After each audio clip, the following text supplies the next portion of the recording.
嗨，大家好，我现在跟家人在东京旅行，然后这次我们住在银座的附近，就在这边走走逛逛。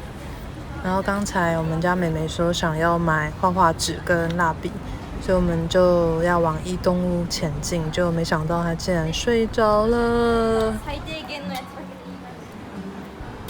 我们到了伊东屋，好开心哦！不瞒大家说，我只逛过1楼，但它其实很大一栋，总共有8楼哦。这个以前我要买它没有买得到，但是你可以变换你想要的动画的形状，然后它就会变成一个很小的。好像头就会装不起。你看那个丝丝的，是那个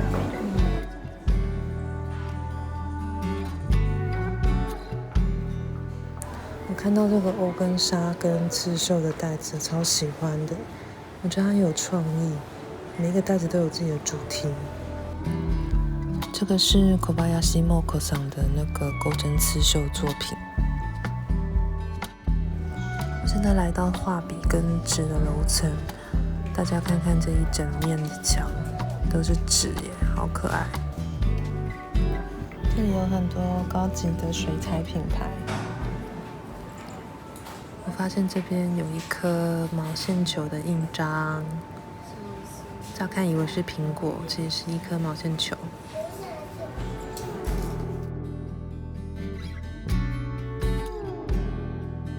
放哪里玩？好大一个，我觉得很大，可以盖的。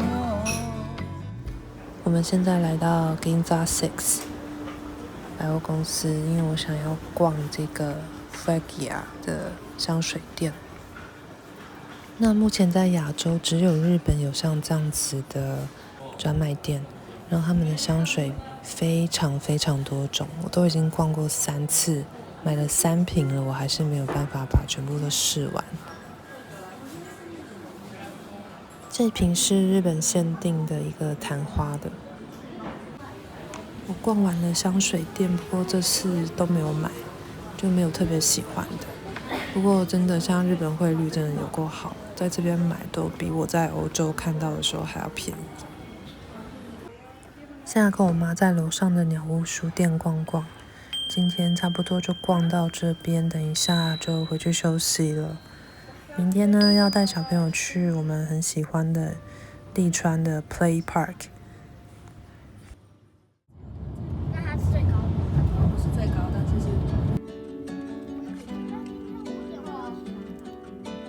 哎，这里有卖棉花糖了哎！看这里没有买棉花糖哎。棉花糖是上一次有活动，圣诞节活动，这次现在没有。你看那个鱼里面有小鱼。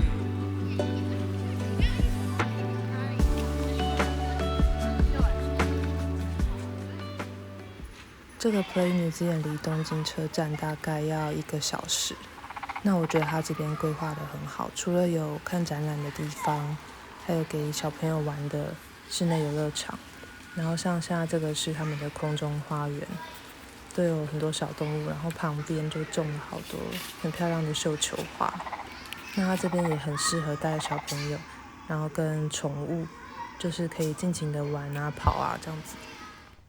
那这一栋就是他们可以看展览的地方，然后它的楼上有一个叫做 Play Park， 就是给小朋友玩的室内游乐园，里面就是长像这样子很开阔的空间，然后小朋友在里面可以上课，可以画画，可以跑来跑去。然后他们还会提供这种卫生纸，让他们尽情的玩。这个就是平常在家里是禁忌，然后在这边就是 OK， 所以他们都超级喜欢。我觉得这边虽然离东京要1个小时，但是还蛮值得来一趟的，因为可以待个大半天都不是问题。尤其是有带小朋友的话呢，这边就是小朋友会很喜欢的地方。然后如果你也很喜欢手作的话，其实中间它还是会经过吉祥寺，也可以下车再去走一走。右边这家是一个植物的专卖店，然后里面还有一些园艺工具啊跟生活用品。然后它的植物都很漂亮，它有橄榄树啊，小豆树啊，还有那个多花庵，然后都超大颗的。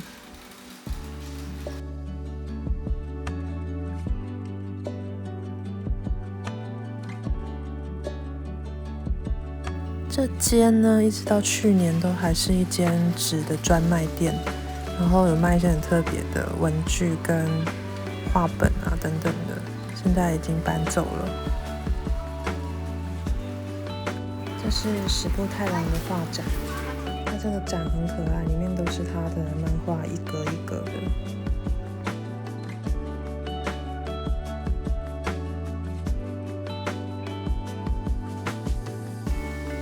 在这里好像每一个展都会跟楼下的餐厅合作一些限量的可爱餐点。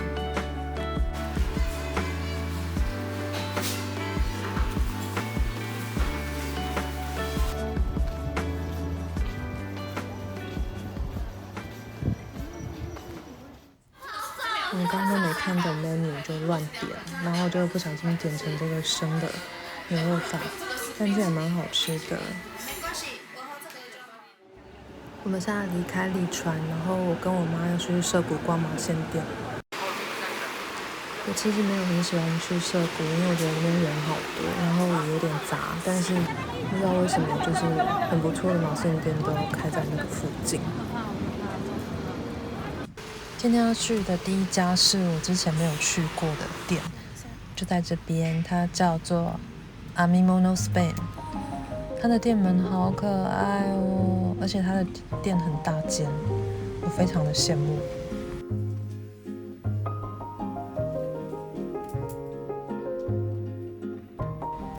他们店里的柜子很特别，是用这样子斜的，然后线全部都会倒到一边，然后这边是他们织片的墙，都是用柜上的这些线去做出来的。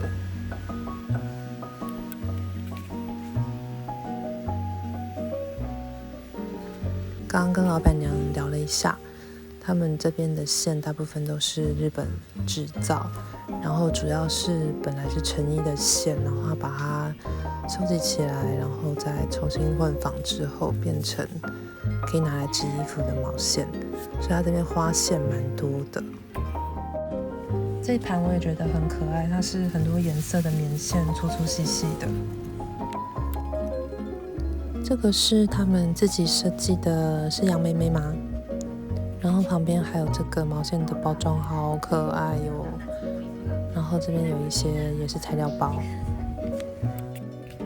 这区就是工具类的，记号圈啊、剪刀啊，还有我觉得这一把蛮漂亮的，它颜色很好看。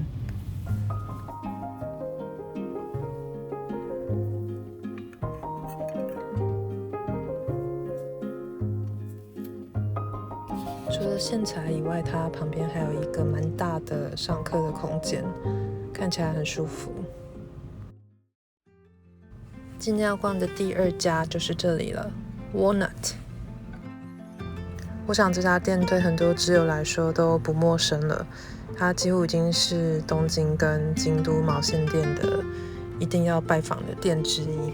那这个品牌它在编织界当中也真的是蛮有地位的，因为它不只是有他们自己的品牌，然后他们还有一本那个编织的刊物叫做 Amirisu。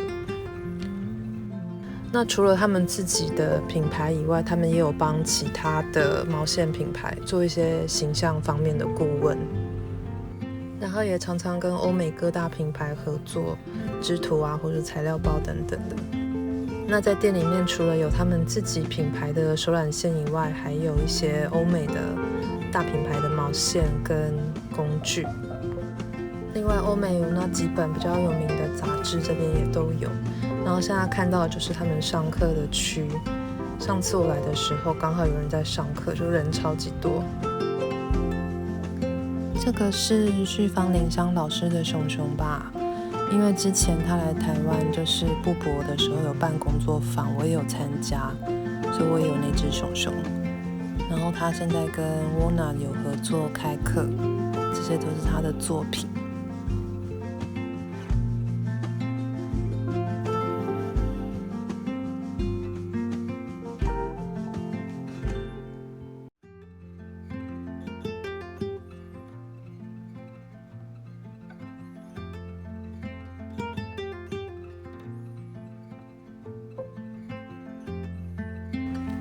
这边是一整架的 Fair Isle Sweater， 我喜欢它这样子摆，就是同一种系列全部放在一起。这件好好看，不过因为我跟那个店家不太熟，我也不好意思拿起来试穿。这个背心配色也很好看，然后还有这个外套。他们的店以前是以进口的品牌线为主，但是这几次我逛下来发现他们是越来越把他们自己的手染线当成主力商品，大概就占了整间店的一半以上。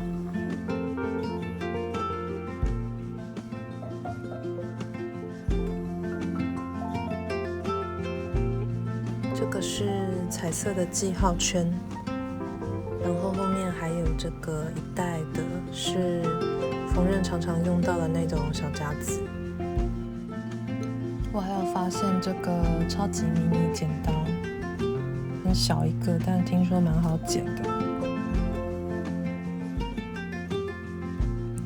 我接下来几天的行程就是要陪小朋友，然后我们还要去迪士尼啊那些的，所以只剩下今天可以逛毛线店。那就等我回到台湾跟大家开箱我买的东西吧。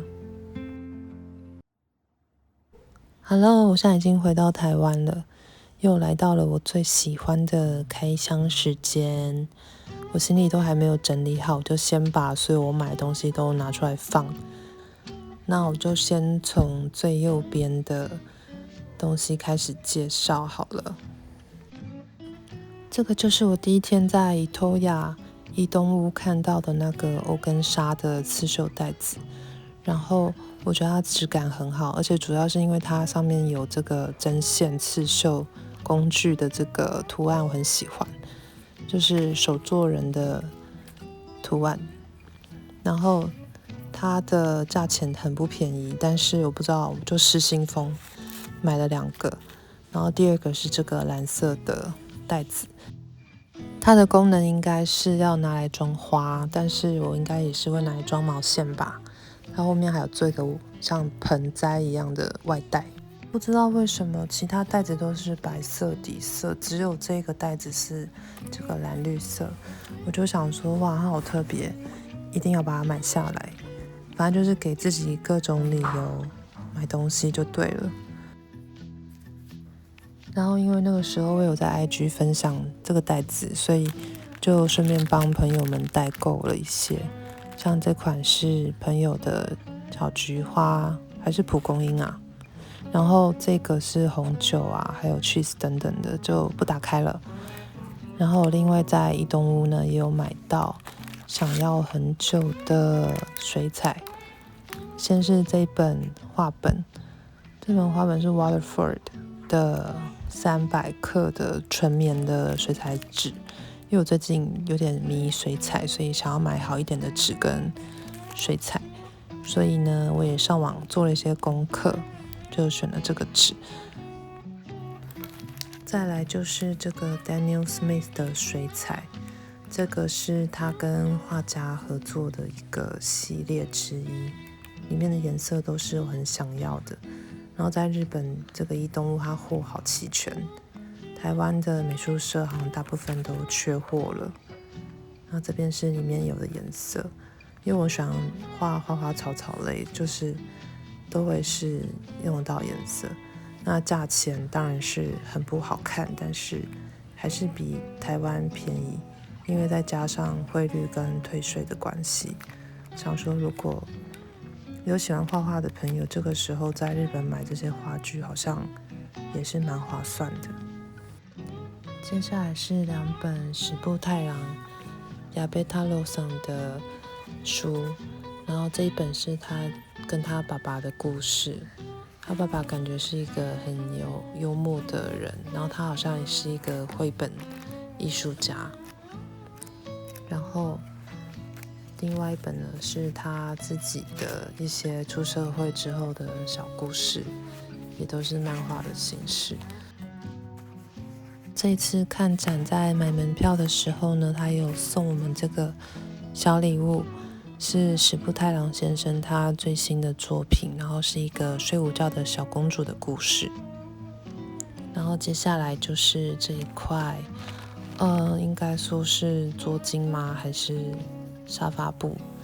它是一个印度生产的棉的一块布料，然后上面的这些图案都是用手印的，所以这个叫做 Block Print。然后我是在这个 Colex 这家店买的。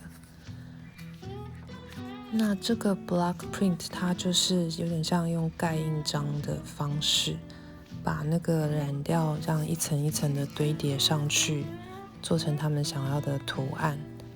所以其实盖这样一整块布是蛮辛苦的。给大家看一下它的尺寸是145×225，其实很大一块，但是它的价格才台币1000出，我觉得真的是有点太便宜了。然后我后来又发现旁边还有这个一样花色的小袋袋，它是不一样的材质，然后搭配另外一个花纹的布料做成的一个拉链袋子，就是那种出国的时候可以装一些比如说私密衣物啊，但我还是会拿来装我的毛线吧。好，看完这个之后，我们来看一下这一袋，是我在银座松屋闲晃的时候发现的一个银饰的专卖店，然后它是卖一些纯银的一些饰品。我那个时候因为很想要耳扣，所以我就买了2个，然后它还有一个这个珍珠造型的戒指，戴起来是像这样子。我现在手真的有点丑，不好意思，因为我之前烫到了，就有一个疤还在那边。再来，我们来看这个我在 Amimono-Spin 买的毛线，这刚好也是我这一次的旅行唯一买到的线这样子。然后这个就是我那个时候有特别介绍的那个粗粗细细的彩色的棉线。我是选这个蓝色跟黄色系的，然后它的线标也很可爱，它的线标是像这样子镂空，所以你就可以直接从那个杨妹妹的身上看到这块毛线的样子。不过我觉得有一点美中不足，就是它这个线标上没有再多介绍这块毛线的规格，就是一个空白的，所以我想说，如果买很多线啊，没有当场记下来的人，回去可能会有点辛苦，可能要去官网查一下或什么的。然后我这次买了8颗，我是打算拿来搭配白色的粗的羊毛线，就是两股抓在一起，看要不要做一件外套或是上衣。再来呢，就是虽然跟手作没有直接的关系，但是我这次因为有去到迪士尼的那个新的园区是 Fantasy Springs， 然后里面就是长发公主啊、艾莎啊，他们是主角，然后我就超喜欢的，在他们的纪念品买了一些东西。然后像这个是这个主题园区的 memo 纸，还有贴纸的小盒子，然后它就是做成一本书的形状。然后一样的概念就是这个是一盒巧克力，也是一本书的形状，所以到时候吃完呢，就可以把它放在书柜上，像这样子。